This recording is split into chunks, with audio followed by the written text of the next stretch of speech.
Hey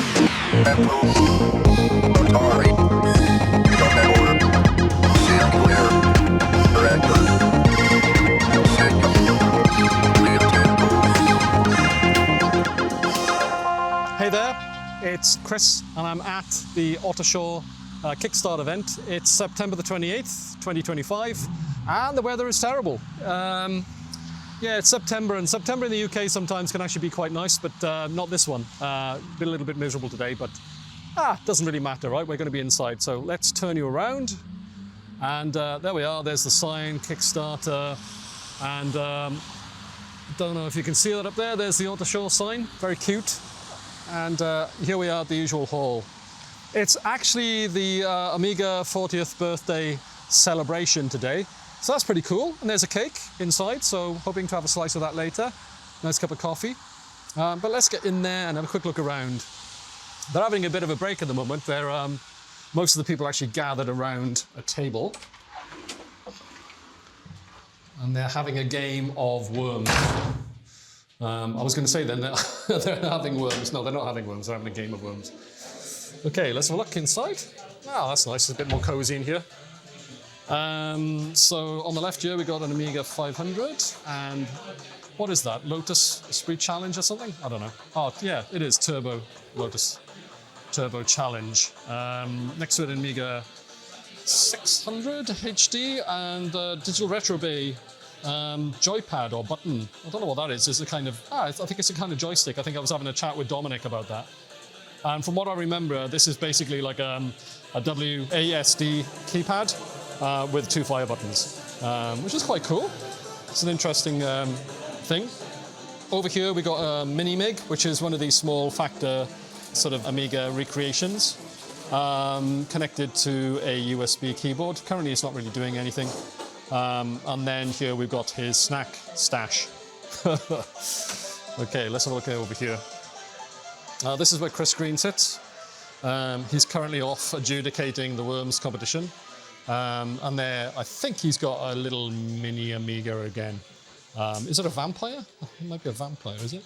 Something like a vampire, maybe. I'm not sure. I'll have to ask them about that. And then here next to it, he's got his Ultimate 64.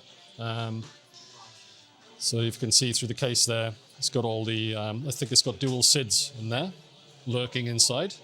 So it's another one of these FPGA. Actually, no, it's not. Yeah, it's actually got real chips in it, hasn't it? Yeah, from what I remember. Yeah, it's got a bit of an Atari joystick there, original Atari action. And then in the corner here, I'm not quite sure what's going on here. Oh yeah, this is the Morph OS, isn't it, I think? Morph OS corner, Pegasus 2, G4, Power Mac. I remember this guy talking about this, Mr. Byford, I think it was. He was saying he was going to have a crack at getting Morph OS running on a G4. There it is. I own a G4 myself. Maybe I should have a crack at it as well. Be interesting. Okay, let's move on. We're just having a quick waft around, that's all, just to see what we have here today. On here we have a ESP Spectrum. Oh, this is one of these ESP Spectrums. Okay, yeah, I was discussing this with one of the guys earlier.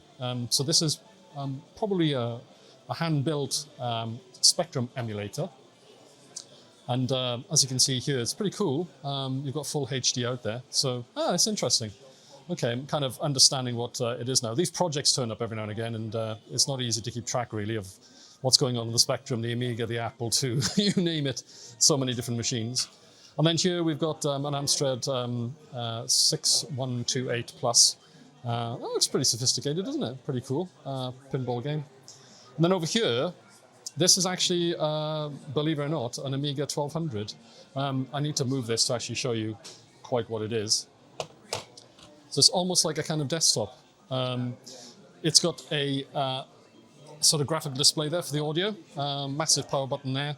But inside it is actually an Amiga 1200 original board, and you can see at the back there, you've got the original connector to connect up to the monitor, the sound out. But also you've got some modern connections going on there as well. Looks like it's got HDMI, I think. And I think it's this machine here. I'm not quite sure, to be honest. So yeah, that's quite interesting. So a little bit of explanation here. I tend to do these walkthroughs later in the event when I know what's on the tables. I have an idea what's actually there. So unfortunately, by this point in the day, some of the tables have been cleared. I'm going to edit in some parts where these tables were actually populated. Hope that makes sense to you. Then we'll be able to talk to people as we kind of, in quotes, encounter them as we walk around the room. An Amstrad self-build. I'm going to have a chat with this guy in a little split. And he's actually made all these cartridges himself as well. So that's pretty cool. So I'm talking to Rob Scott. Rob Scott. And you are a member of the Amstrad user group, or? No, not really. We're just Not really? a group of Amstrad users, but we're not an official group. That's not an official group, okay. No. But I'm Just assuming... friends. Just friends, Yes. Amstrad friends. Yes. Now, I'm assuming that back in the day you were an Amstrad owner, were you? Very much so, yes. Yeah, I okay. also wrote for a couple of the magazines as well. Okay. Did some cover tape stuff, and Yeah. we did our own utilities and stuff like that. So yeah. So what was the first Amstrad machine that you actually had? CPC 64? CPC 6128 Oh, okay. with an 8056 thermal printer. Ooh. Oh yeah. Yeah. Yeah. Pretty terrible. And so this is basically over there, that's the actual machine, right? Isn't Yes. it? Yeah, that's the actual machine. And then you've made your own, what would you call it? It's not an emulator, is it? It's in hardware, is it? No, Or- it's the original motherboard. So It's the original motherboard, yeah, the okay. original board. So it's got. So you've created basically a different form factor. Yeah, just something more compact. It's got a PS2 port on it, Yeah, so you can just plug a normal keyboard into it. yeah. Powered by USB-C, got HDMI, so it's just a convenient It's more form convenient. factor more than anything else. And what's your background in terms of doing this? Are you like an electrical engineer or No, not at all. not all? No, It's just a sort of no. hobby that you've Just a hobby. just a hobby. Yeah. Yeah. Okay. Cool. And you were also showing me earlier you've got this collection of completely legit cartridges. Oh, totally legit. Yes, Totally legit 100%, cartridges. Yes. Yeah. Yes. And these were. How did you come by these? Well, Well, how were they made? Let's put it that way. so the cartridges themselves are Yeah. modelled off the original burning rubber cartridge. Okay. Yeah. So I just CAD'd them up. Yeah. Let me modelled just them pop in. one out. Yeah. Yeah. And then I reverse engineered the PCB and sort of just did my own version of the circuit board inside it. Yeah. And then downloaded the ROMs, programmed them up, and put them inside the case. And then Okay. downloaded the labels, Yeah. cleaned them up as well because they were a bit mucky and bit scans scacky, weren't yeah. very good. And then I just printed them out and stuck them onto the boxes. Cool. So these labels, were they originally this color scheme back in the day? Yes. Oh, okay, so they're Yeah. kind of black and white with a red label on the top. Yeah, very so. You can't really see it on that burning rubber one. You can kind of see it on the one at the top right. Yeah. There. So that's an original cartridge. That's an original cartridge case. Okay. Yeah. I see. That's what they originally like. But that colour scheme is all those scans came off of the original cartridges. Yeah, and over time the red has just worn off on that Yeah. one. Yeah. Yeah, It's they just just look a a- lot nicer like that. Cool. And you were saying you were trying to get the complete collection. Is that right? Yes, I have. How I many have would all that the be? ROMs. Is it literally what you have there in the think- display case? I think there's 25. 25. Yeah, but there's one I don't think is available. I think it's Chase HQ2. It's one of those ones where only 3 copies exist, and the And guy people that- won't let you duplicate it people for. won't let them be ripped. They don't want to let them out of there. They're so valuable. 'Cause Yeah. There's only 3 of them. They control them. Yeah, they control. Yeah, they don't want anybody. You can't blame them, I guess. But Yeah, I suppose, they don't yeah. want anyone near them. They just don't trust anyone enough, I guess. Yeah. I totally get that. That's the most. I first came across this by this I mean the Amstrad sort of range of machines at, I think it was Repcon, Yes. which was probably about 3 or 4 or 5 months ago now. Yes, we were up there as well. Yeah, very, very noisy event, wasn't it? Oh Yeah. God, yes. Yeah. And I did actually get one of the CPC 64s that. What was the guy? Simon, yeah, Simon, yeah. Yes. He's quite prolific at rescuing them and getting them working again, isn't He's really good at it. Yeah. Yeah. Yeah, he really is. Yeah, I he don't have a loves power those supply for mine yet, so I'm going to have to try and sort something out at some point. machines. Okay. But yeah, it's quite interesting. I was very impressed by the machine, the graphics, because my own personal experience of this machine back in the day was I had a friend who lived on the other side of the road, Yeah. and he had the green screen monitor version. Oh right. And I used to think, it's not very good. I had a Commodore 64 and I was looking at basically a monochrome monitor. Yeah. And I didn't realize, in fact, it was actually pretty good graphics. Yeah. So graphics it's just are a pity that that was my main exposure to the CPC, I suppose. Yeah, a little bit. I think my first monitor was a green screen. Yeah. It was a very disappointing experience. Yeah, But yeah, getting a colour monitor just changes completely. changes your whole outlook on it. Yeah, absolutely. no, it's a great machine. It's quite interesting. So yeah, I'll have to do another Amstrad machine that I'll have to do a bit of research into and find out a little bit more about. All right, well, thank you. You're very welcome. Thank you. Thank you very much. So sitting right next to Rob was Simon Green, and unfortunately he'd left for the day, but I did have a chat with him earlier about his mini Amstrad CPC. Hi, I'm here today with... Simon Green. And what have you got here, Simon? We've got a project that's been out on MakerWorld. It's called the CPC Mini. Okay. So it's part of the Spectrum ESP project. Okay. And it will be included, I believe, on So the main release. the ESP is what, this thing here, is it? Yeah, ESP32 board there. And what does that give you? That's So that has an emulator running on it, which emulates the 464 and the 6128. okay. Cool. And is this fully functional? Is it like a fully functional keyboard? It will be, yes. It's Yeah, it's quite cool, isn't it? And this is all 3D printed, is it? all 3D printed, yeah. And you've 3D printed it yourself? I do, yeah. Cool. Because the project's out on MakerWorld, and just download it. Yeah. I spent about 3-4 days printing it all out. What printer did you actually use to do it? This was on a Bamboo Lab B1S. Okay. Cool. So using, And so how far is it from being functional? Because you said this is going to be working. yeah, so one of the big parts of the project is if we turn it over. Yeah. Just the keyboard is hand wired. Okay. Yeah. So this is about half of the data lines wired in. Yeah. Yes. And how are you doing these wiring? Are you just wrapping it, or you're not soldering it on by the looks of it?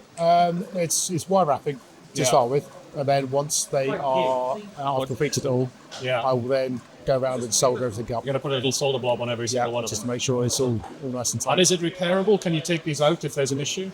It is repairable, yeah, because the keys do pop out the front. But you still have to take this frame out. Yeah. Do the keys set in. But then, once it's all done, there'll be a small Arduino on here which has code to Jello PS2 keystrokes, which then feed into the ESP. Wow, it's got a project, isn't it? It's really clear. Yeah. What about here? What's this? This is where... So there'll be a joystick port on there. The firmware for this is only in beta at the moment, so there's no joystick support currently. okay. But later on, there will be. Yeah, so you're going to try and do that eventually. Yeah. Cool. All right, well, thanks for talking about it. Thank Welcome. you. And then over here we've got somebody having a quick game of Sensible Soccer on their Amiga 1200. And then these guys here are, I think they're doing the Rainbow Island,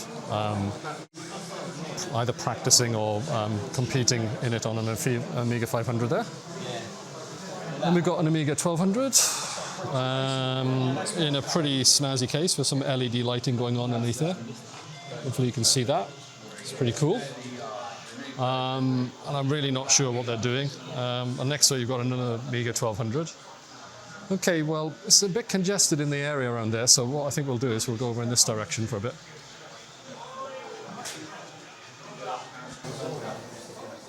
And through there in the side room, you can see that the Worms competition is going on right now. I didn't actually get any good footage of that. I did film it, but unfortunately the audio didn't come out. But needless to be said, there was a lot of good fun being had with that team over there trying to get the highest score. PCB Way, where you can make your tech dreams a reality. Starting on September the 1st and running for the entire month of September and October, PCBWay has an offer on Purple Solder Mask. Yes, if you were Prince, you could have your Purple Solder Mask for absolutely free. So why not hop online right now to get those vibrant PCBs on their way to you. And if that wasn't enough, PCBWay are also offering a special discount on 3D printing with TPU. Prints over 20 grams will enjoy increasing discounts as the part gets heavier, with a maximum saving of 40%. So why not head over to PCBWay right now? Because whether it's PCB prototyping, PCB assembly, 3D printing, or even CNC machining, PCBWay is the way. Starting with an instant quote for your PCB projects, PCBWay will leap into action, building your PCB, assembling it for you if you wish, and once it's passed their quality tests, it'll be winging its way to you in a flash. PCBWay, PCB prototyping the easy way.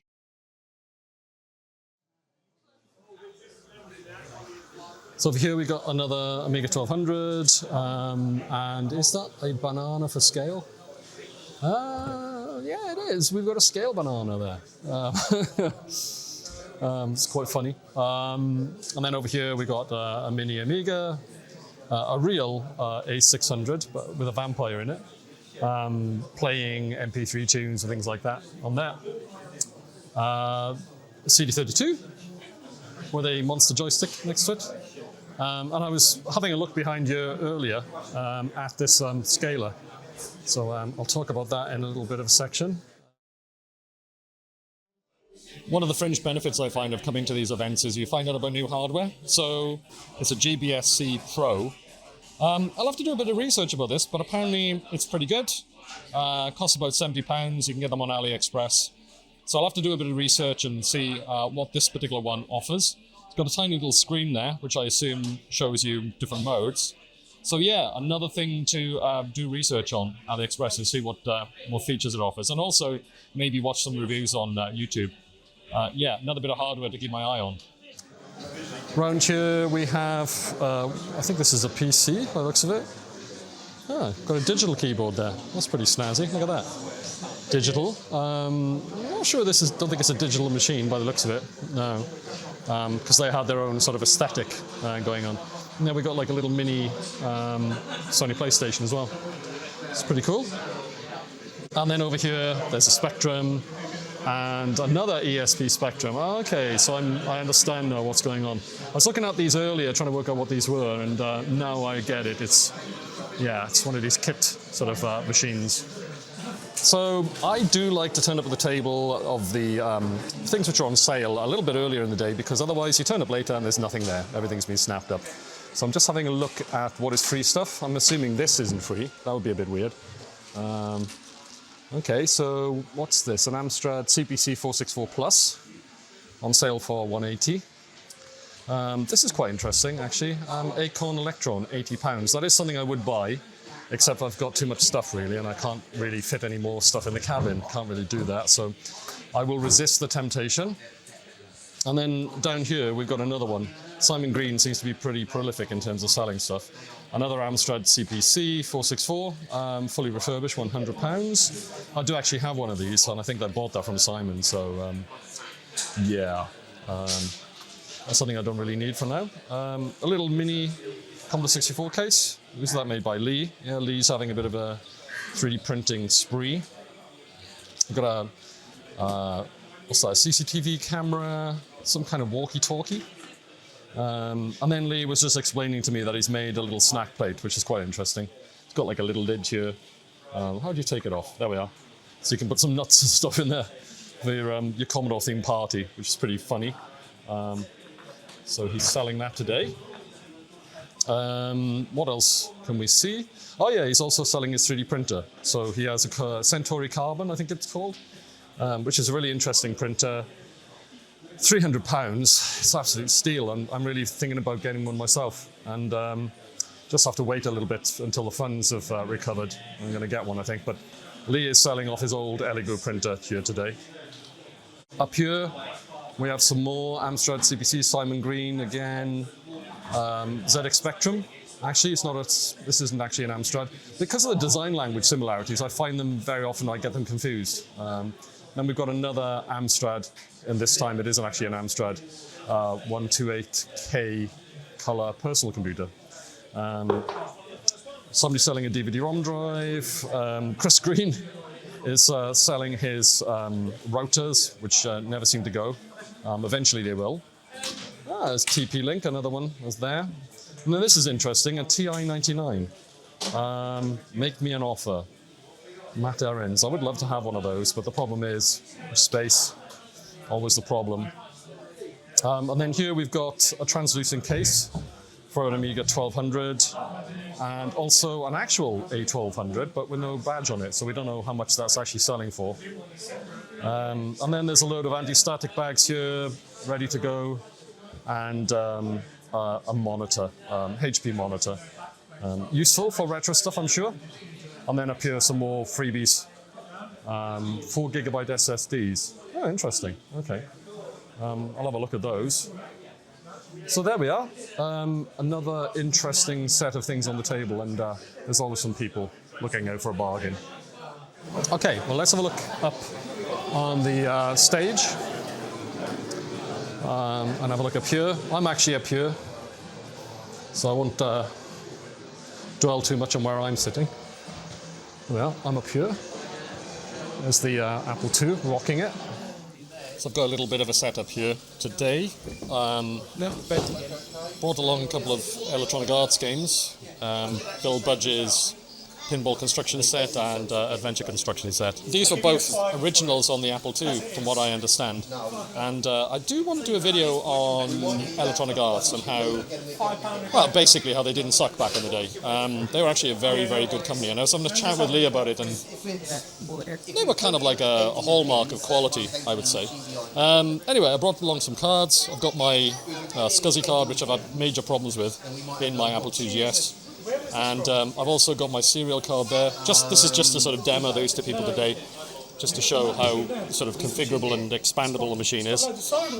And then there I've got my Apple II, and it's currently running Total Replay, I think it is. Very interesting. I actually did try to demo these floppy disks which I'd written, but they're not working. And Lee brought up a good point. Maybe my disk drives are not aligned. So I've got a number of these disk drives. I think I've got 3 of these. And I'm wondering now if they are not actually aligned with each other, because I was making these floppy disks on my Apple Macintosh, the LC475, which you saw recently in my videos on the Apple IIe card. So yeah, I'm wondering now if maybe that machine is not, well, that floppy disk isn't aligned. So I'm going to have to watch some videos on aligning these drives and give that a go.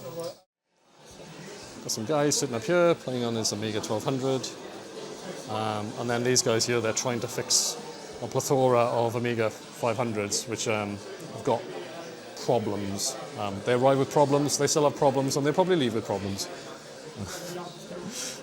And over in the corner here, we've got another Amiga 500 on a, I thought it was a 1084S, but it's actually, this one's branded as Philips, but you know, underneath the hood they're all basically the same monitor, really.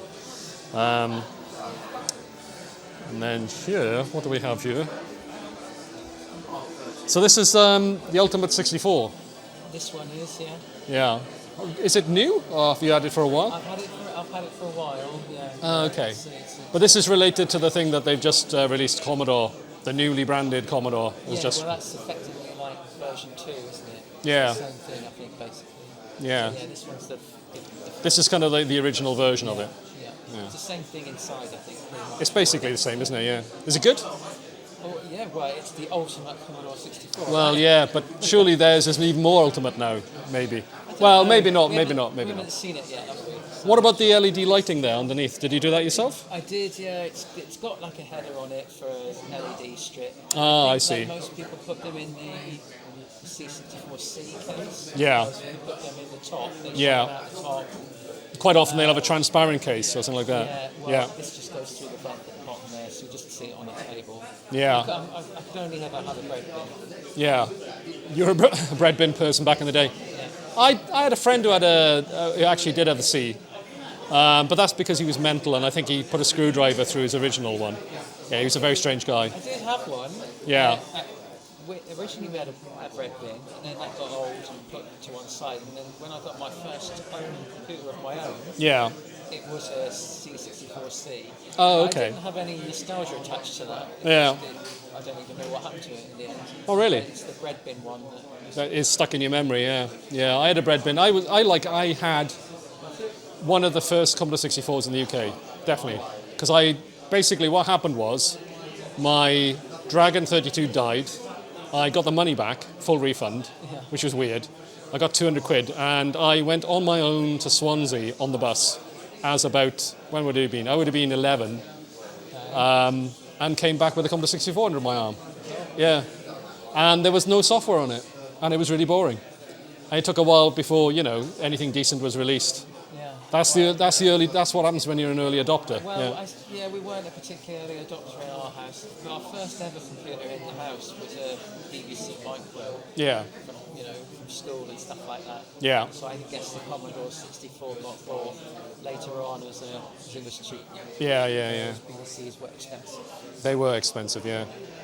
And there was only one guy in our town who had one. But I actually remember going around his house to see Elite. Oh, yeah. Because Elite came out on that first and everybody was blown away. And I remember it being like a fever. Everybody wanted to go and see it. So he was like this kind of guy who would usher you into his bedroom and then you could have a look at the game, Well, they had them in school. Yeah. Like primary school, whatever. And you should put in Elite at work playtime. Yeah. I remember when I got on the C64 and I was extremely happy. But then it wasn't as good because the pixels are rectangular. Yeah, it wasn't quite as good, but it was a good game. I liked Elite a lot, yeah. Cool. Right then, let's carry on looking around. Thanks for that chat. Okay, I'm here with Paul. Paul, nice to meet you, Paul. And I was looking at this earlier. It's one of the new Raspberry Pis. Yep. Can you tell me why you got hold of one of these? Well, I've got pretty much every other Raspberry Pi. Bit of a collector? Yeah. Oh, okay. So I've got the CM, I've got 3, 4, 5, 500, 400. Yeah. And I like this because it had the built-in NVMe drive. Yeah. And that was the biggest draw for me, because you can obviously use it as an expansion port as well for other things. I've heard of people putting like big graphics card in it. Yeah. You can, I suppose. Yeah, maybe not the normal kind of use of it, but yeah. It's an attractive machine, isn't it? The LED lighting on the keys. Absolutely. Because Yeah. obviously you can sit and you can chop and change them. Yeah. You can also program them as well. Yeah. So I was thinking maybe having a bit of a hack with AGS Yeah. to see if I can set it for like quick keys and that kind of stuff. What's AGS? This okay. Amiga Game Selector. Ah, right, okay. Amiga Game Selector, okay. So is this something that you tend to install on your Pis? Yeah, it goes on all my Pis. All of them, okay. Do you Yeah. use them for anything else other than, Amiga stuff, or is it No, mainly... it's mostly for Amiga stuff, to be honest Yeah. with you. I have set up one with Pi-hole on it, which is quite good for getting rid of ads and sort of that kind of stuff. Yeah, washing your internet stuff. Yeah. Funnily enough, actually, my first retro machine, when I started getting back into it, was actually, it was a Pi with an Amiga on it. And a little tiny 3D printed case, Yep. an Amiga case, and I used to put it in that. And then very soon after that, I thought to myself, you know what, it'll be nice if I can get a real machine, And it all sort of went wrong from there on, really. Yeah. The beauty of this is literally everything's in there. All you need to do is plug in a mouse, plug in a monitor, and off it goes. Yeah. It's extremely portable, isn't it? The operating system comes all preloaded for you. Yeah. So it all comes up with the desktop. Takes about 2 minutes to set up. So is this the latest hardware of the Pi? It's like the 5, is it the 5? Yeah. It's the 5, yeah. So it's actually a pretty decent machine to work on anyway, isn't it, I guess? Oh yeah, very much so. With a Linux distro on it, yeah. And also now you've got the decent sort of clicky keyboard as well, rather than the flat one that was on the 400 and 500. I think it's a lot better to use. Yeah, it was more like a kind of chiclet keyboard, wasn't it? Wasn't too bad, but it wasn't amazing either, yeah. No. I actually own the original one of these as well. Yeah. I don't really use it for anything, to be honest. No. I use the mouse quite a lot as just a sort of USB mouse. I should really use it for something. I don't know. I bought a lot of stuff for Raspberry Pi myself just to support them, really. Yeah. Because I like the initiative. I bought the original Raspberry Pi as well. Yeah. I've got it somewhere. Yeah. Well, the nice thing with this is you can obviously run its OS, or you can flash like a whole arcade machine onto it as well. Yeah. And you can play lots and lots of old consoles and arcade games. Yeah. And you literally just burn it onto a card, plug it in, and off you go. What about the screen? The screen's actually quite nice. Well, this is the official Raspberry Pi screen as well. Oh, okay. I didn't know there was one, to be honest. So Can I have a quick look at the back? yeah. Some people, but it's also some people. Oh, look at that. Certainly, I'll check that. I didn't realise there was an actual branded Raspberry Pi screen. It's quite nice, isn't it? Yeah. Goes together really pretty cool. Yeah. You can actually power it from the Pi if you want to. I've got it plugged into the one of my USB-Cs at the moment. Yeah. It seemed to be working a little bit better. I haven't really had a play with power settings and things because I only got this about 24 hours ago. Yeah. I I've got so many PCs now that I think that's the bit of the problem, really. I need to kind of get rid of a few to try and make room for the ones I really want to keep, you know. Well, yeah. I mean, so I've got my main desktop, which is at home. Yeah. And then I've got the little mini PC here, which is just a little Geekom PC, Yeah. which I use for the WinUAE. Uh-huh. And then I'm sure I've got the real Amiga there for it, and all of the development I do for AGS is done on the main machine. Okay. But I've done Are it. you an actual developer on the Amiga Game Selector, or are you, Yeah, I are make you it. the developer? I am the developer. Oh, okay, all right, okay, I see. So can you explain to me what this piece of software is? It's a collection, so Yeah. it's a workbench distribution, and it's a collection of games as well that goes with it. The games are all run through the launcher, Yeah. which is in front of us at the moment. The workbench, it's kind of like, it's just basic workbench 1.3, nothing special. Yeah, yeah. But it's got a selection of software just to get you started. Yeah. But obviously you can add more stuff onto it as well if you want. But I think most people download it because of the games. Yeah. So the games has a complete collection of WHD load games on there. It also has some extra games on there as well, sort of games that were never released on WHD load and PD games, that kind of stuff. Yeah. There's about 6,000 in total. It's kind of So- crazy. How big would a typical game collection be, let's say, for an Amiga 500? How big would that be?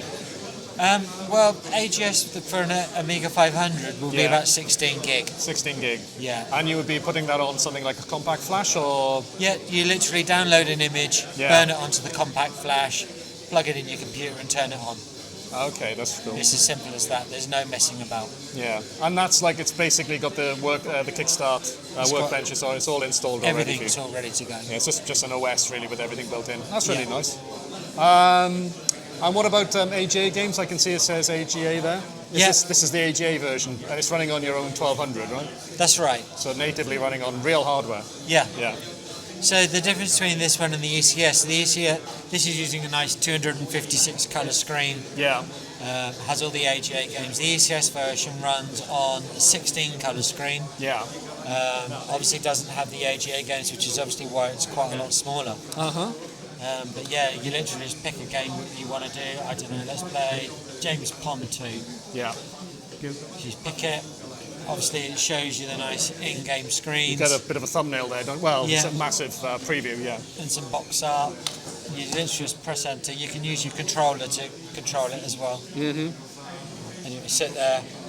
So if somebody wanted to try this out without any hardware, they could actually just load this up in an emulator? Yep, works absolutely fine in an emulator. Yeah, just set up the So machine. you can run the real hardware version Yeah. in an emulator, that's fine. Yeah. Or you could download the proper emulated version, which has got lovely RTG workbenches and Yeah. lots and lots of extra stuff on it. If not, you download this, plonk it into WinUAE or FSUAE or AmiBerry, whatever you're using. Set it up as an A1200 and press go. Brilliant, okay. All right, well, I think that's something I'll have to have a look at. Looks like I got another massive download to do. Yeah, I've done that before with the PC, I think. What was it on the PC? 556 gig. All right. Yeah, there's like It's a... Exodus. Yeah, it's kind of massive. So this isn't so bad, I suppose, but it's still, it's pretty big. Yeah. Yep. All right, cool. All right, thank you for talking about Thank you. that. Thank you so much. So at around 4 p.m. in the afternoon, we all gathered in the side room where the worm competition was happening earlier in the day, and it was time to cut the Amiga 40th anniversary cake.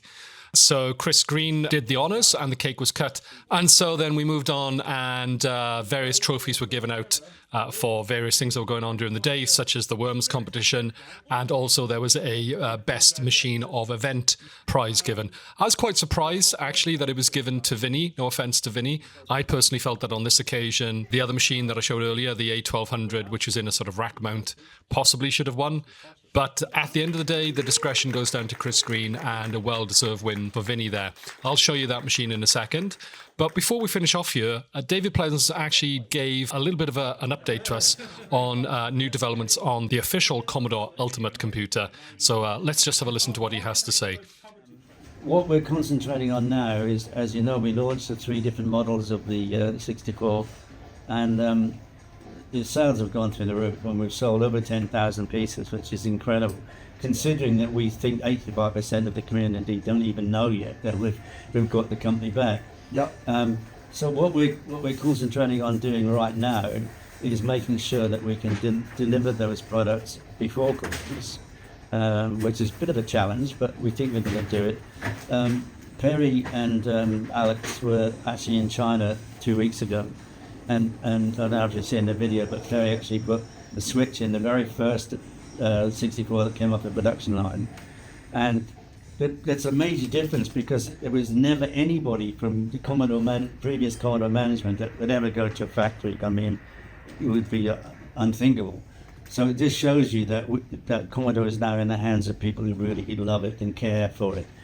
So what I can tell you, though, is that as soon as we know that the shipments are underway and we're going to deliver against the orders, we will be sitting down. We've got a whole raft of products that we're going to be considering what we're going to be bringing out.